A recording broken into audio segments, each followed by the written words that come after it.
आज आप सुनेंगे विक्रम बेताल की कहानी का भाग 4। कहानी को पूरी सुनने के लिए आप वीडियो के अंत तक बने रहें। चैनल पे अगर नए हैं तो चैनल को सब्सक्राइब करें, नोटिफिकेशन बेल ज़रूर दबाएं ताकि मेरी हर कहानी आप तक पहुंच पाए और वीडियो को ज़्यादा से ज़्यादा लाइक एंड शेयर करें। कहानी का शीर्षक है ज़्यादा पापी कौन। बहुत ही रोचक कहानी है, इसलिए आप कहानी को लास्ट तक जरूर सुनें। रामपुर नाम का एक नगरी था जिसमें राजा भूपेंद्र राज किया करते थे। उनके पास एक तोता था। एक दिन राजा ने उससे पूछा, हमारा ब्याह किसके साथ होगा? तोता ने कहा, मगध देश के राजा की बेटी से आपका विवाह होगा।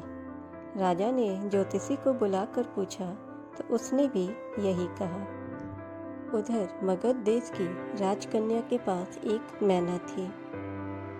एक दिन राजकन्या ने उससे पूछा कि मेरा विवाह किसके साथ होगा? तो उसने कहा, रामपुर नगर के राजा भूपेंद्र के साथ होगा। इसके बाद दोनों को ज्योतिषों ने यही बताया और दोनों का विवाह तय हो गया। कुछ दिनों बाद दोनों का विवाह हो गया। रानी के साथ उसकी मैना भी आ गई। राजा रानी ने तोता मैना का ब्याह करके उन्हें एक पिंजड़े में रख दिया। एक दिन की बात है, तोता मैना में बहस हो गई। मैना ने कहा, आदमी बड़ा पापी, दगाबाज और अधर्मी होता है। तोता ने कहा, स्त्री झूठी, लालची और हत्यारी होती है। दोनों का झगड़ा बढ़ गया तो राजा ने कहा, क्या बात है, तुम दोनों आपस में क्यों झगड़ रहे हो? मैना ने कहा, महाराज, मर्द बड़े बुरे होते हैं। इसके बाद मैना ने एक कहानी सुनाई। उसने कहा, अशोकपुर नगर में महाधन नाम का एक सेठ रहता है। विवाह के बहुत दिनों के बाद उसके घर एक लड़का पैदा हुआ।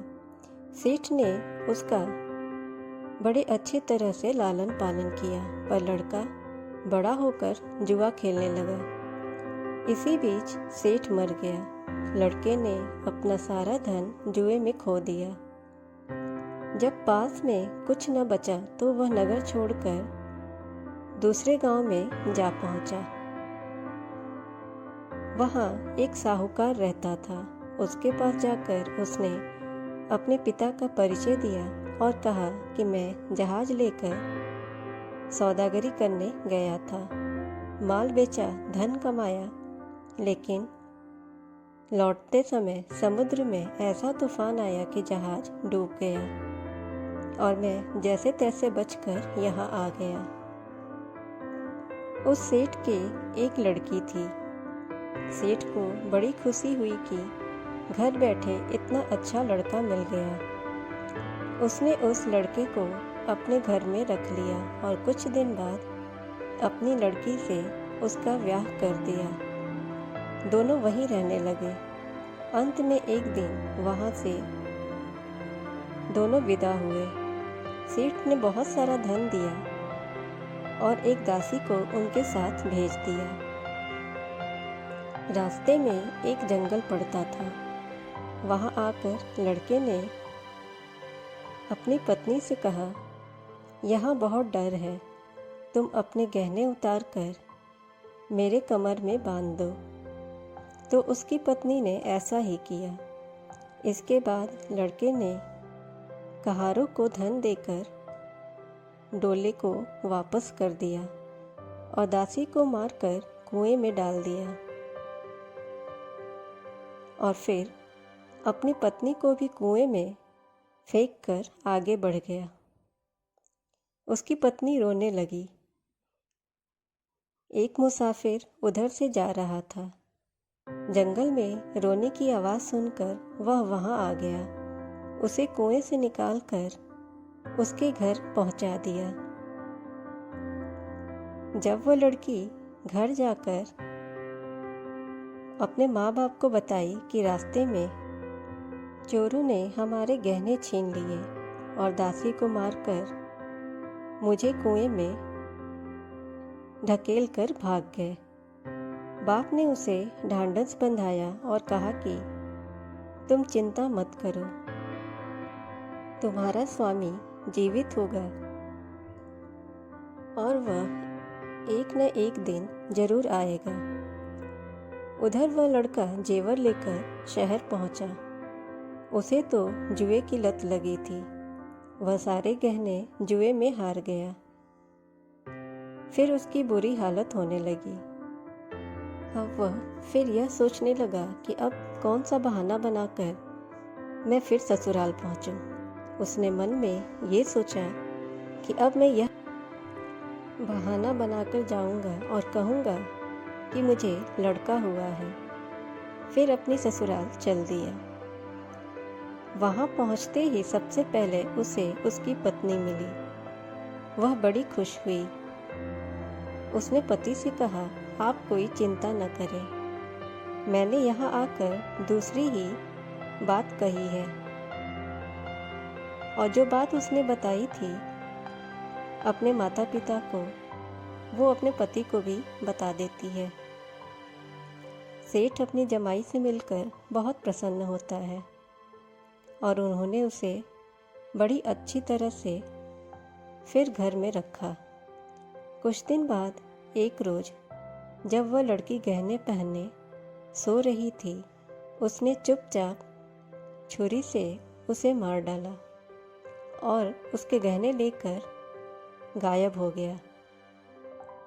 मैना बोली, महाराज, यह सब मैंने अपनी आंखों से देखा है।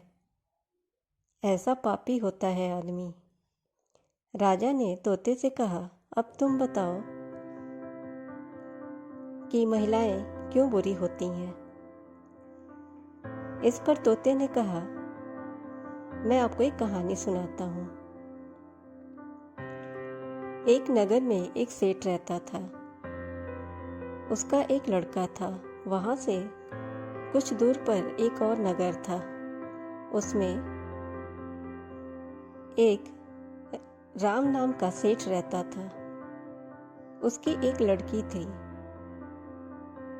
जो कि उस सेठ से ब्याही थी। ब्याह के बाद व्यापार करने वह सेठ परदेश चला गया। 12 वर्ष हो गए थे और वह न आया तो उसकी पत्नी व्याकुल होने लगी। एक दिन वह अपनी अटारी पर खड़ी थी कि एक आदमी उसे दिखाई दिया। उसे देखते ही वह उस पर मोहित हो गई। उसने उसे अपनी सखी के घर बुलवा लिया। रात होते ही वह उस सखी के घर चली जाती है और रात भर वहां रहकर दिन निकलने से पहले ही लौट आती है। इस तरह बहुत दिन बीत गए। इस बीच में एक दिन उसका पति परदेश से लौट आया। तब उसकी पत्नी बड़ी दुखी हुई। अब वह क्या करे। उसका पति हरा थका था, इसलिए उसे जल्दी ही आंख लग गई और उसकी पत्नी उठकर अपने दोस्त के पास चल दी। रास्ते में एक चोर खड़ा था। वह देखने लगा कि यह महिला कहाँ जा रही है। धीरे धीरे वह सहेली के मकान पर पहुंची। चोर भी पीछे पीछे वहां तक पहुंच गया। संयोग से उस आदमी को सांप ने काट लिया था और वह मरा पड़ा था। और वो महिला समझी कि वो सो रहा है। वहीं आंगन में पीपल का एक पेड़ था जिस पर एक पिशाच बैठा था। यह लीला वो देख रहा था। उसने उस आदमी के शरीर में प्रवेश करके उस महिला की नाक काट ली और फिर उस आदमी की देह से निकलकर पेड़ पर जा बैठा। महिला रोती हुई अपनी सहेली के पास गई। सहेली ने कहा कि तुम अपने पति के पास जाओ और वहां बैठकर रोने लगो। कोई पूछे तो कह देना कि पति ने नाक काट ली है। उसने ऐसा ही किया। उसका रोना सुनकर लोग इकट्ठा हो गए। आदमी जाग उठा उसे सारा हाल मालूम हुआ तो वो बड़ा दुखी हुआ। लड़की के बाप ने कोतवाल को खबर दे दी। कोतवाल उन सबको राजा के पास ले गया।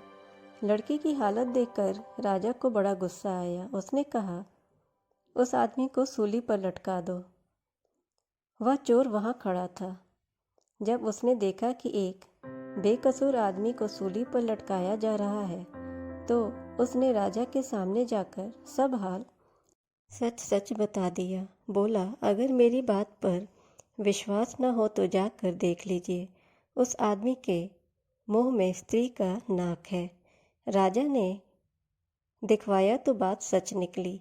इतना कहकर तोता बोला, हे राजा, स्त्रियां ऐसी ही होती हैं। राजा ने उस स्त्री का सर मुंडवा कर गधे पर चढ़ाकर नगर में घुमवाया और शहर से बाहर छुड़वा दिया। यह कहानी सुनकर बेताल बोला, राजा, अब बताओ कि दोनों में ज़्यादा पापी कौन है? राजा ने कहा कि वह स्त्री है। राजा ने कहा, मर्द कैसा भी दुष्ट हो, उसे धर्म का थोड़ा बहुत विचार रहता है, लेकिन स्त्री को नहीं रहता, इसलिए वह अधिक पापिन है। राजा के इतना कहते ही बेताल फिर से पेड़ पर जा लटका। आगे भाग 5 के लिए आप हमारे चैनल को ज़रूर सब्सक्राइब करें और नोटिफिकेशन बेल दबाएं ताकि हमारी वीडियोस आप तक पहुंच पाए, और वीडियो को ज़्यादा से ज़्यादा लाइक एंड शेयर करें। मिलते हैं नेक्स्ट वीडियो में। Thanks for watching.